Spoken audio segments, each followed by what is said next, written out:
Hello. For my final project, I chose to discuss and research Zora Neale Hurston. In 400 Souls, the chapter that was written by Bernice L. McFadden really made me, it was my first choice as to where I would like to focus my research, and I'm very happy that I did. Bernice McFadden discussed Zora Neale Hurston and her writing style, how she uses uh, a vernacular that is very common to African Americans, and it helps us to understand the story. It helps us to put that story into context. And when I read this chapter on Zora Neale Hurston by Bernice L. McFadden, who in fact is one of my favorite authors also, it was like, yeah, you're right. I can get that. I've heard Bernice L. McFadden, or she says at the end of the book, at end of her essay, excuse me, God done come, he sinned. Of course. And it's just when you didn't expect it. So, with that said, this research really has helped me to understand some things, not only about me, but about life in general. And I feel like I have a better perspective after this research. Kind of get into isolation and feel like you're the only one who's experiencing life-like things, and then you read and someone in around 1920 was dealing with the same types of issues.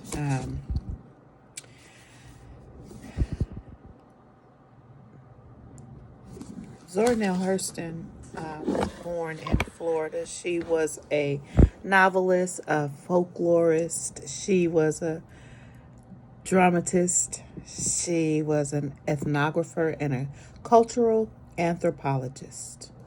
Her many books include, their Eyes Were Watching God. This one, Dust Tracks on a Dirt Road. Dust Tracks on a Road. Excuse me. Barracoon. Got hitting the lick with a crooked stick. And Jonah's Gourd Vine, Mules and Man, Seraph and the Sewanee, Moses, Man of the Mountain, Every Tongue Got to Confess, and Their Eyes Were Watching God.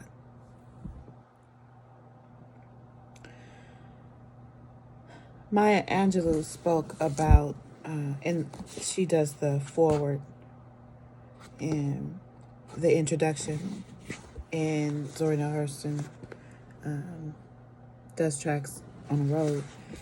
And Maya Angelou says that Zora Neale Hurston chose to write her own version of life in Dust Tracks on a Road. Through her imagery, one soon learns that the author was born to roam, to listen, and to tell a variety of stories. An active curiosity led her throughout the South, where she gathered up the feelings and sayings of her people as a fastidious farmer might gather eggs. When she began to write, she used all the sights she had seen, all the people she had encountered, and the exploits she had survived. One reading of Hurston is enough to convince the reader that Hurston had dramatic adventures and was a quintessential survivor.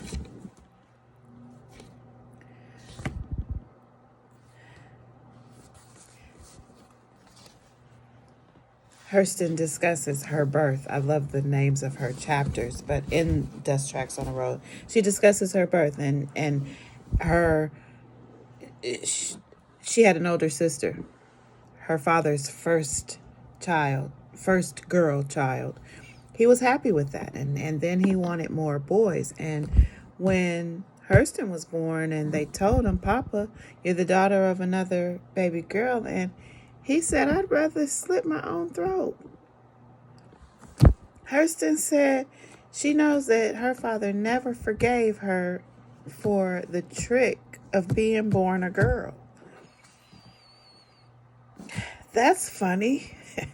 But it's also sad, and it speaks to who she was. She was tough. She was gritty. She was strong. She was witty. She could tell a story and paint it in a way that wrapped it in a colorful facade, but she experienced some things, and she wrote in the foreword, there's a quote of hers in Wrapped in Rainbows. This is another book that I used for research that was written by Valerie Boyd. And this one is The Life of Zora Neale Hurston. This is an approved autobiography that was written. And in this book, Hurston says, I've been in sorrow's kitchen and licked out all the pots. Then I have stood on a peaky mountain wrapped in rainbows with a harp and a sword in my hands.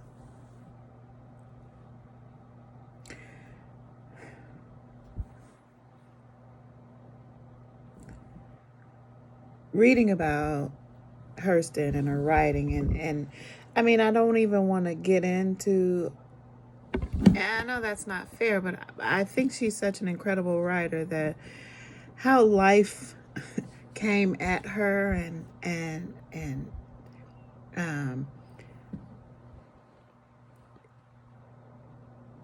even other Black artists kind of shunned her for how she spoke, the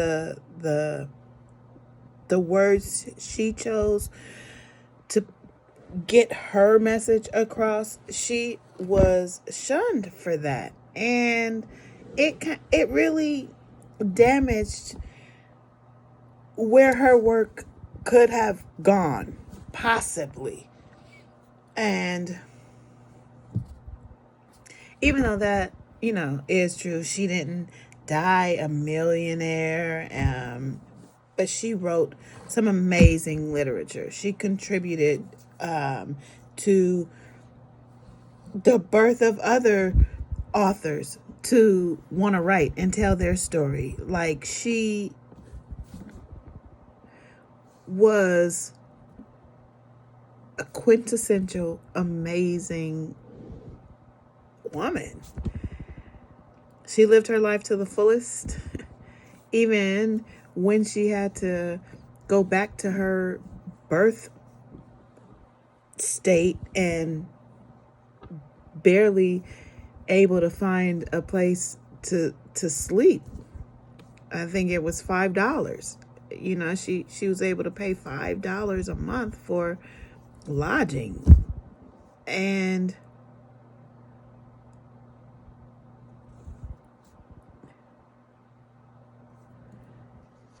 yet I can still believe that she did so with dignity and with a smile on her face and with the wherewithal to know that she made a difference. And for that, I'm grateful. I am extremely